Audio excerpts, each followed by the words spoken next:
Hello, नमस्कार. मी प्रसाद. एक quick update द्यायचं होतं. ज्योतिर्लिंग क्रमांक 6 भीमाशंकर ज्योतिर्लिंग जे पुण्याजवळ येतं आपल्या. त्या दर्शनाबद्दल च्या नियमावलीमध्ये थोडा बदल झालेला आहे. कारण की सिंहस्थ कुंभमेळ्याच्या पार्श्वभूमीवर मंदिरामध्ये संपूर्ण परिसरामध्ये डेव्हलपमेंट वर्क, निर्माणाधीन काम वगैरे सगळं चालू आहे. त्यामुळे भीमाशंकर ज्योतिर्लिंग संस्थानाने दर्शनाच्या काही नियम व अटी इथे लागू केले आहेत. ज्यानुसार ज्यानुसार दर दिवशी 1,000 भाविकांनाच दर्शनाचा लाभ घेता येणार आहे सध्या.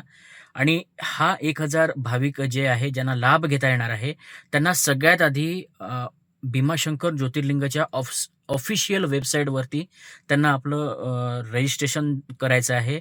आपलं दर्शन स्लॉट बुक करायचं आहे आणि त्यानंतरच ते दर्शनाला पात्र होऊ शकत आहेत.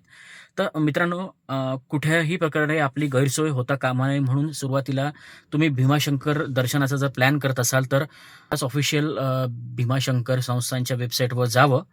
तिथं तुम्ही दर्शन स्लॉट तुमचा बुक करावा आणि नंतरच तुम्ही दर्शनासाठी भीमाशंकरला यावं असं मी तुम्हाला म्हणेन. कारण की एक 2, 2.5, 3, 4 किलोमीटरच्या आधी फाट्यावरच तिथे नाका जो असतो तिथेच तुम्हाला इथे अडवण्यात येत आहे. तुमच्याकडे स्लॉट पासेस आहेत का त्या ऑनलाईन चेक करण्यात येत आहेत आणि नंतरच तुम्हाला तिथे आत सोडत आहेत.